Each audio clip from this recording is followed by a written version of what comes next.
প্রথম বাংলাদেশের স্বাধীনতা ঘোষণা দিয়েছিল 26 তারিখ। 25 তারিখ রাত্রি 2:20 রিপোর্ট করেছেন পাকিস্তান আর্মির বিরুদ্ধে গণহত্যার প্রতিবাদ। 27 তারিখে আবার আরেকটি ভাষণ দেন, আর 7 নম্বর সকাল বেলা এটা অডিও ক্যাসেটের মাধ্যমে আরেকটি ভাষণ দেন। আমি হিসাব করে দেখছি সব মিলিয়ে 3 মিনিট। ওনার ভাষণটা ছিল মাত্র 3 মিনিট। এই সব 3 মিনিটেই এক একটা সৃষ্টিতা, প্রত্যেকটা সৃষ্টিতার শ্রেষ্ঠ সৃষ্টি। আর সেই যে স্বাধীনতা, সেই স্বাধীনতাকে সঠিক জায়গায় ফিরে আনার জন্যেই জিয়া রহমান বাংলাদেশ জাতীয়তাবাদী দল গঠন করে। 19 দফা 19 দফা একটা রিফর্ম তখন ওই সময়ের জন্য। 19 দফার তাৎপর্য প্রয়োজনীয়তা এখনো নিঃশেষ হয়ে যায়নি।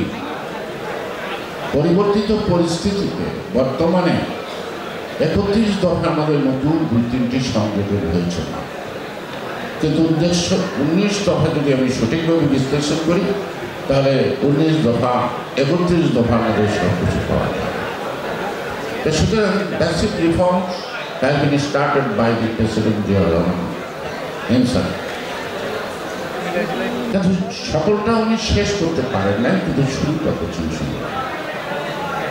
তার আরেকটি, যেমন একটি বাংলাদেশের স্বাধীনতার যুদ্ধের নেতৃত্ব বাংলাদেশ স্বাধীন করা, তিনি প্রথম একটি জাতি নির্মাণ করেন, সেই জাতির নাম বাংলাদেশ। এর আগে আমাদের জাতীয় পরিচয় ছিল না, অর্থাৎ আমরা সবাই বাঙালি। একটি শব্দ উচ্চারণ করে পার্লামেন্টে এখনো চলছে, সেই পার্বত্য এলাকায় এখনো কিন্তু থেমে না।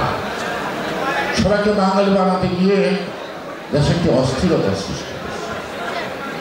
পৃথিবীর ইতিহাস ঘটলে দেখা যাবে ক্ষুদ্র ক্ষুদ্র জাতি গোষ্ঠী নানা মতে কখনো আন্দোলন সংগ্রামের মধ্য দিয়ে একটি রাষ্ট্র গঠন করে, কিন্তু রাষ্ট্রের যারা দায়িত্বে আসে সেই রাষ্ট্র এই ক্ষুদ্র ক্ষুদ্র বিভিন্ন মতের লোকগুলিকে একটা জাতিতে রূপান্তরিত করে।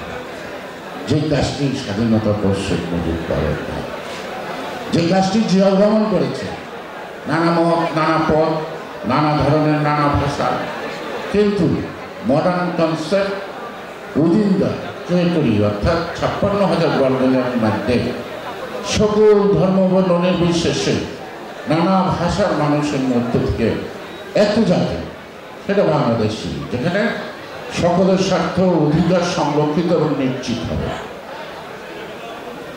তিনি ধর্মনিরপেক্ষতার কথা বলেন, কিন্তু তিনি ধর্মীয় মূল্যবোধের কথা বলেছেন। তিনি কথা বলেছেন একটি ধর্ম যদি রাষ্ট্র টিকে রাখতে পারত তাহলে পাকিস্তান ভাঙত না।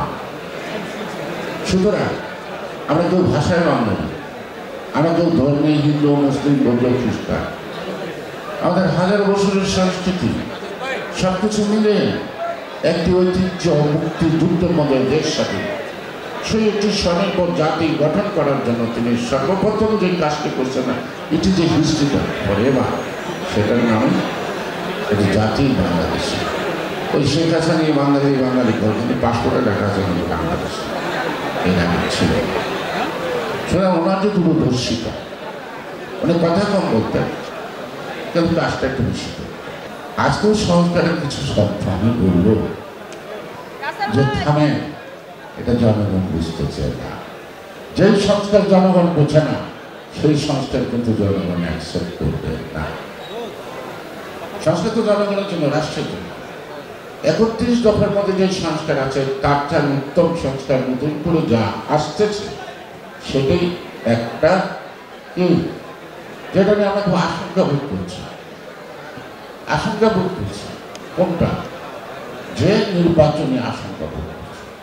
তার নির্বাচনে বিশ্বাস করি সরকার আন্তরিক, আমি অবিশ্বাস করি নির্বাচন কমিশন আন্তরিক, কিন্তু তাদের আন্তরিকতা তো যথেষ্ট না। সকল রাজনৈতিক দল দীর্ঘদিন আন্দোলন করলাম একটি মতের মধ্য দিয়ে আজকে ফ্যাসিস্ট সরকার চলে গেছে, ফ্যাসিবাদ তো নির্মূল হয়ে যায়।